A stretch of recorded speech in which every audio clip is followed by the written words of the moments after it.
So imagine it's 1993, my friends and I are at a place called Tidal Wave looking through CDs, and I come across this one.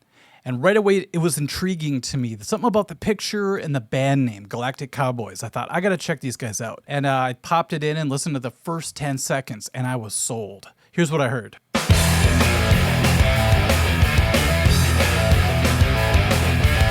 Such a fun riff.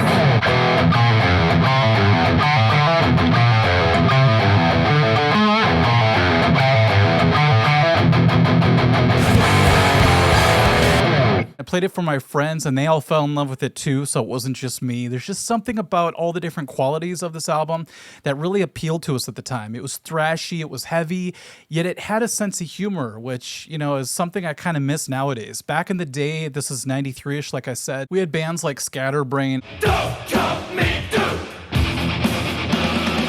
Hey, dude! And Ugly Kid Joe. Well, I know you know, everybody know, where it comes, where it's gonna go. Green Jello. Seriously, there was a band called Green Jello. Check it out. They had to change their name to Jelly, Green Jelly, because they got sued by Jello or something. Maybe Bill Cosby sued them. I don't know. Another thing that we found out real quick after listening to just this first tune is that these guys know how to play their instruments. They're not just some thrashers with a sense of humor. They actually have a little bit of a prog side to them. They'll add an extra beat here and there. They'll change tempos. They'll change grooves completely.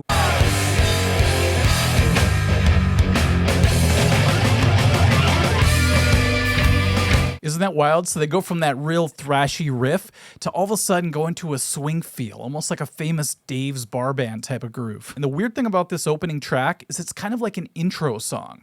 So it's only about a minute and a half, I think a minute 38 seconds. And the weird thing is that it doesn't even showcase the strongest aspect of this band, which is their vocal harmonies. But that's all about to change. So let's go to the next song called You Make Me Smile. Almost everybody who listens to it loves it.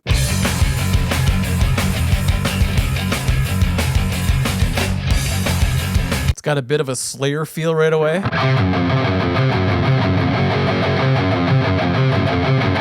These guys do this quite a bit where they'll play a real tight riff and then they'll open it up in the next couple measures, just like this.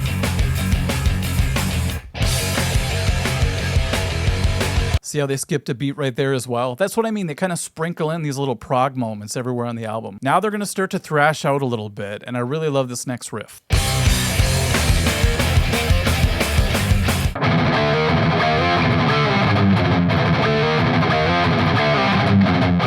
Another thing they do quite a bit, which a lot of thrash bands do, they kick into the double time offbeat with the same riff and it gives it a whole new life.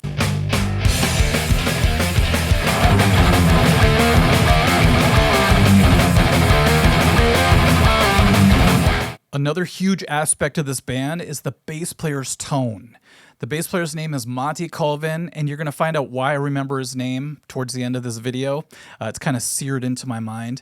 But his bass tone is just insane. It kind of has this Tool quality to it, and really, I've been chasing this bass tone ever since.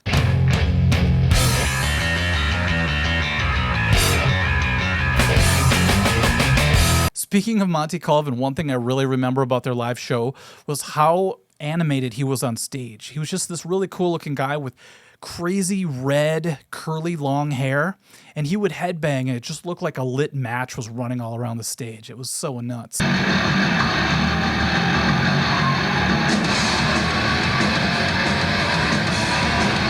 I talked earlier about their vocal harmonies. Now they tease you a little bit during the verses. They just do a little bit of it together towards the end of each line. But when the chorus kicks in, that's when you get the full Monty, if you will. All right, let's listen to a little bit of the verse so you can see.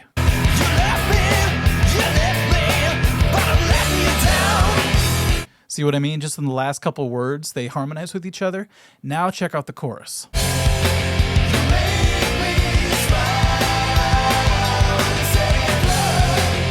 Listen for the very high one at the end. If you watch my other videos of this series, you know that I like to compare bands a lot, and that is not a negative thing. You're going to see that I compare this band to a lot of other bands, but all the other bands are really great. The first time I heard the verses of this song, I really thought the singer, Ben, was sounding a little bit like Mike Patton, who's one of my favorite vocalists, by the way, from Faith No More, and Mr. Bungle. See if you agree.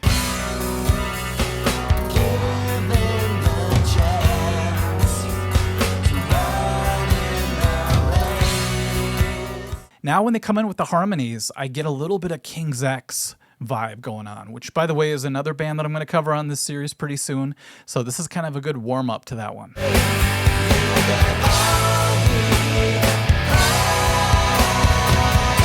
I don't know why, but when that chorus kicks in, it reminds me of like the music they would use on Gilmore Girls or something. It has this real catchy, poppy 90s quality to it.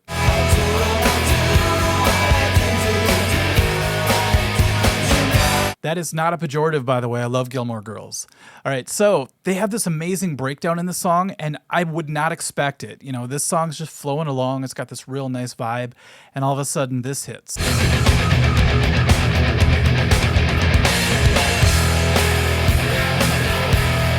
That's so intense.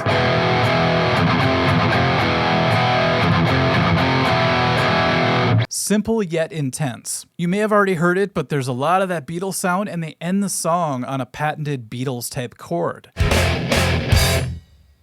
I tried to decipher it. I think it's some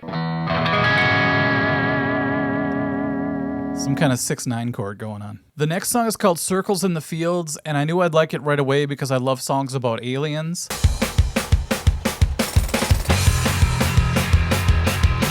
They play a pretty cool thrash riff in the middle of the song, and then they change the beat on it a bunch of times. That's something as a drummer and a guitar player that I love to do, just to see how it feels with different grooves.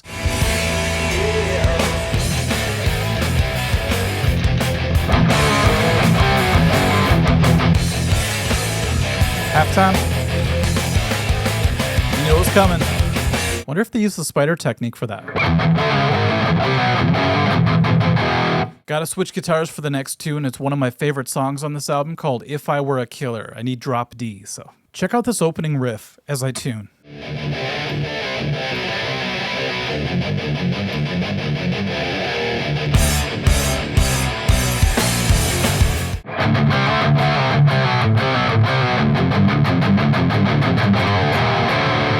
And then, of course, they open it up the second time.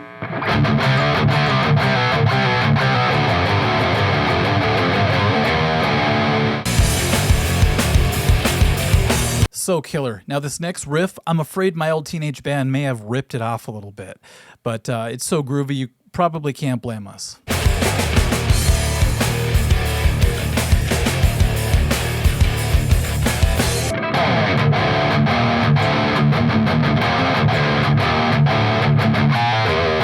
Getting a pretty crushing tone out of this SG, holy. Listen to the sweet vocal harmonies during the chorus.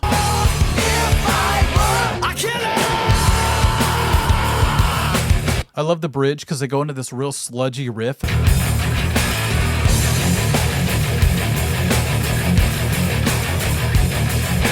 And then they come out with these sweet vocal harmonies.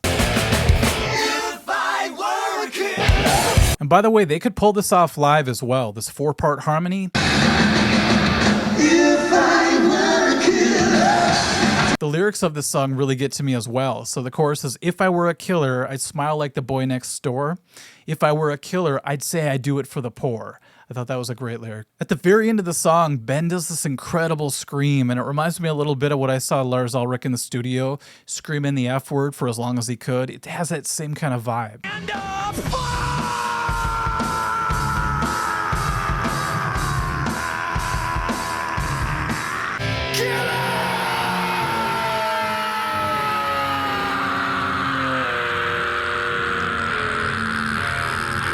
Okay, now let's go back to the Blue Ibanez, which is one of my newest guitars. I just got it, and I think I'll do a video on it pretty soon, but I'm liking it so far a lot. The next tune is called Blind, and they came out with that before Korn, I think by 1 year, so they beat them to the punch.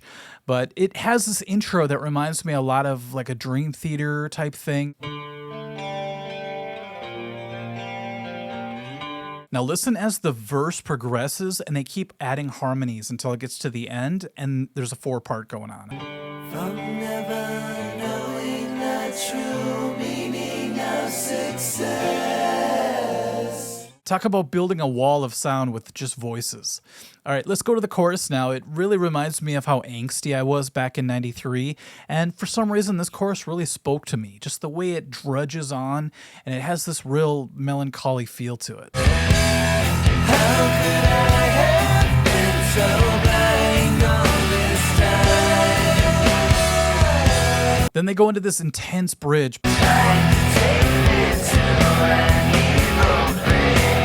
Let's go to the guitar solo. I know I haven't been mentioning the soloing very much, but this part of the solo gave me While My Guitar Gently Weeps vibes. See if you agree.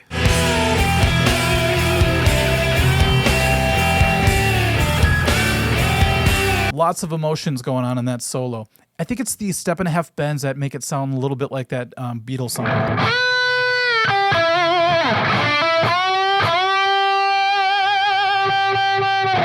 When you're influenced by the Beatles, trust me, I know, it's really hard not to borrow from them, even if it's subconsciously. And speaking of the lads, there's actually a rooster crow at the very end of the song, which is funny because it's reminiscent of Good Morning by the Beatles. Also creepy circus music.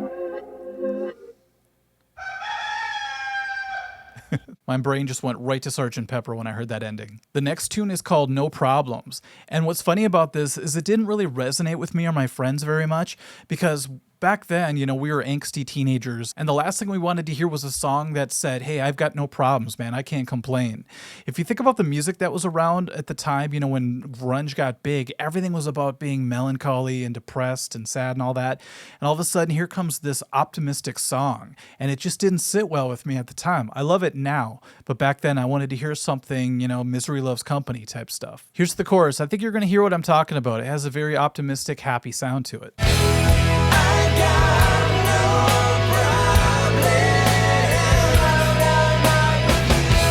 Now, I have to admit, we used to skip over the song. Like I said, we didn't really resonate with it, but it took me a lot of years later to realize that there's a killer guitar solo in it. So let's hear the part that I really like.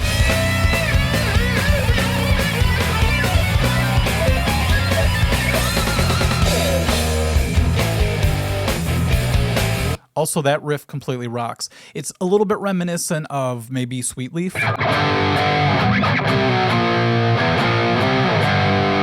But theirs goes. It's actually more fun to play than Sweet Leaf. But would you agree that that guitar solo was pretty intense and very interesting?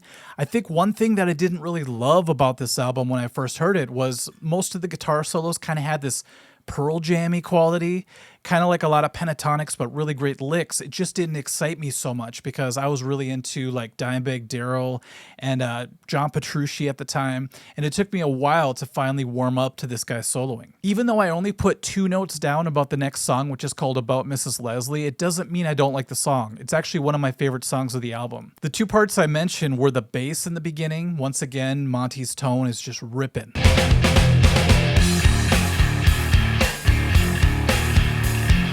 It sounded so powerful live because not only was it chunky and distorted, but it had bottom end to it.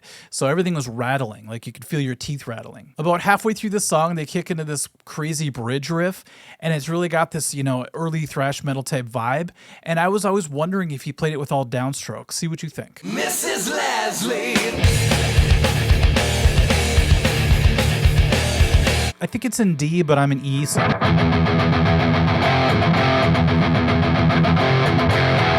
Yeah, it's kind of a tough one to downstroke. I watched a live clip of it. I actually found a live version of this where they played it, and he was doing downstrokes, so I was happy. Mrs. Leslie.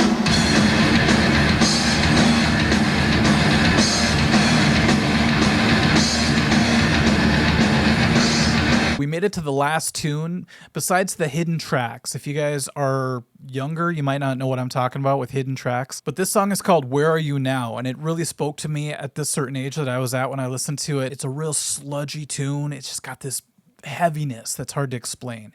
But just check out the intro. You'll feel it.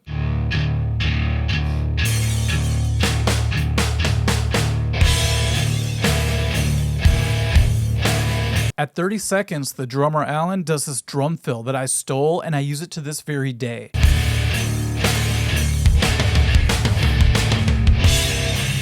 It's triplets, but if you play it in 4s, it has this particular kind of confusing sound to it. It's like an audio illusion. 1 and a 2 and a 3 and a 4 and a 1. He's such a technical yet musical drummer. I remember he was doing a lot of Ringo Starr-isms live. So whenever he went to the ride cymbal, he would sway his stick back and forth like a conductor, which I think Ringo did a little bit.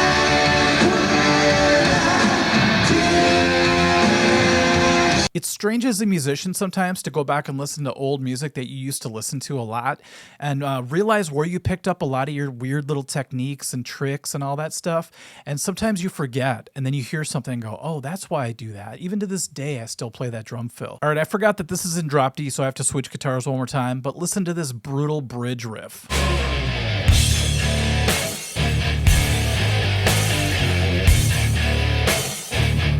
Pretty killer.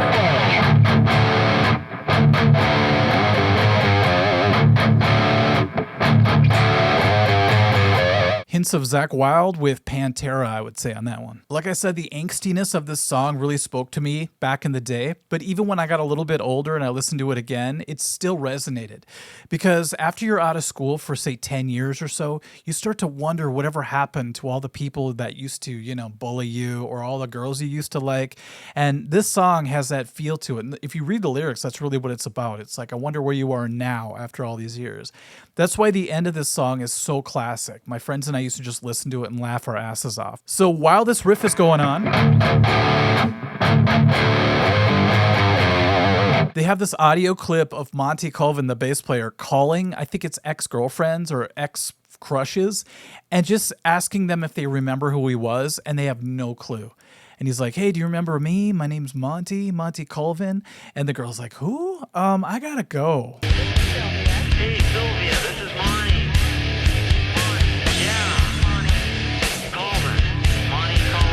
Okay, everyone, so let me know what you thought of what you heard of the album so far. And if you end up checking out the whole album, which I highly recommend, let me know in the comment section what you thought of it. All right, so thank you to Galactic Cowboys for being a huge part of my angsty teen life.